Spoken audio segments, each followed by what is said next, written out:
Hello everyone, today we'll talk about how to fix or how to solve the problem of too many attempts. Try again later. On the application of Stumble Guys, we click on settings. In this page we click on apps, default apps, app settings. Here we click on this window of Stumble Guys and you will enter here.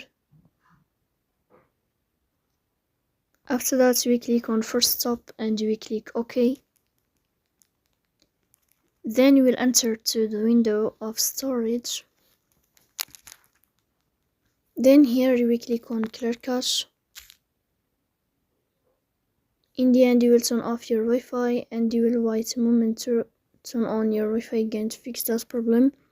So please don't forget to support us by like and subscribe.